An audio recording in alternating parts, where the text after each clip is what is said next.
Une petite question, je voudrais qu'on revienne sur les tout débuts de la série. Comment est née l'idée, un petit peu, du protectorat de l'ombrelle? For the world Yes. or for the character? Both. Well, for the world, I wanted to write an alternate Victorian past that was different from ours, but not completely.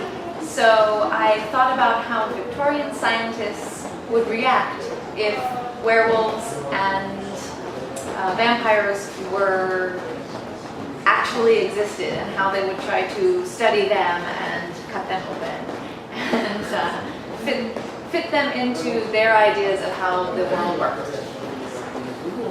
Alors, en ce qui concerne le monde, je voulais faire un monde victorien alternatif qui serait différent de la véritable époque victorienne, mais pas trop. Et du coup, j'ai voulu voir comment les scientifiques réagiraient si les vampires et les loups-garous existaient, comment ils les étudieraient, ils voudraient les disséquer et comment ils les feraient rentrer dans leur monde. And for the character, for me, at this time, one of the most interesting things is that science and religion were still married to one another. And so to explain the unexplainable in science, scientists often reached for religion. And so when Alexia's condition is diagnosed and they discover that she can cancel out or negate the supernatural, they define this as having no soul, an absence of soul, so that she sucks the soul, she sucks the abilities out of others. Et en ce qui concerne les personnages, en fait, ce qui m'intéressait sur cette époque, c'est que la science et la religion étaient encore très liées.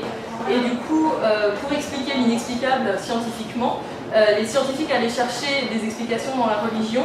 Et donc quand on a découvert la maladie, entre guillemets, d'Alexia, comme quoi elle était capable d'annuler les pouvoirs des vampires et des loups-garous, on a défini ça comme une absence d'âme.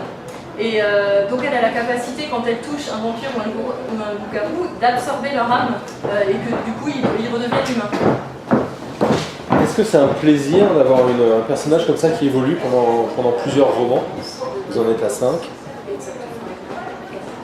Yes, I like the opportunity to explore how the adventures Alexia has had in each book have changed her character and how she relates to other people and also to herself.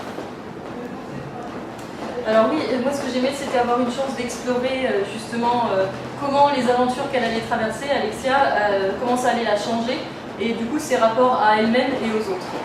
At the beginning of the series, Alexia is very much alone against her family and against the world. And throughout the series, one of the things she develops that gives her strength is friends and family. She builds her own around her. That's very important to me.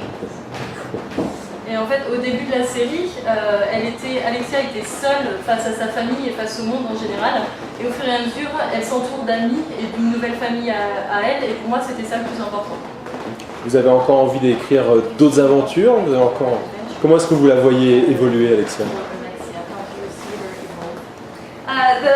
The series is done with 5 books. And so for me, it is also very important to give the readers circularity, a finish. I like to tie things up in a bow, a neat present. But the world, I think, is still rich, and many of the side characters and other characters are still worth exploring. So there will be 2 more series, one that is earlier in time for young adults, and one that is later in time that has a new main character. Who, if you read the series, you can probably guess.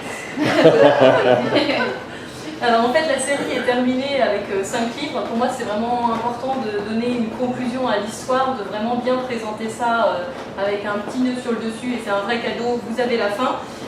Par contre, le monde en lui-même est encore très riche et les personnages secondaires valent encore la peine d'être étudiés. Et du coup, il va y avoir 2 séries qui vont dériver de celle-ci.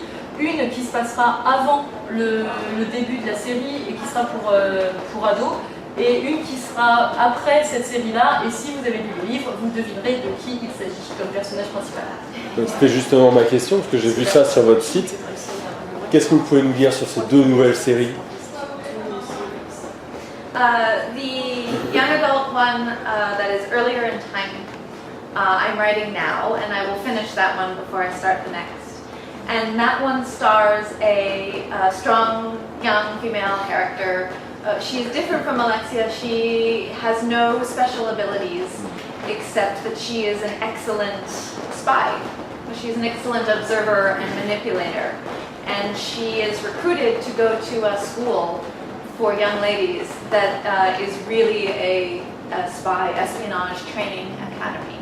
And it is her journey with that. And it has more of the steampunk, more of the crazy technology than the Alexia books. Alors, en ce qui concerne la série pour jeunes adultes, pour ados, qui se passe avant la série actuelle, je suis en train d'écrire et je la finirai avant de faire la série qui se passe après. Donc le personnage principal, c'est une jeune femme qui est très forte, mais qui est différente d'Alexia dans le sens où elle n'a pas de don spécifique. Son seul don, c'est d'être une très bonne espionne. Elle est très douée pour manipuler les gens. Et du coup, elle se rend à une école d'espionnage, justement, pour jeunes filles. Et donc, c'est son évolution à elle que je vais raconter.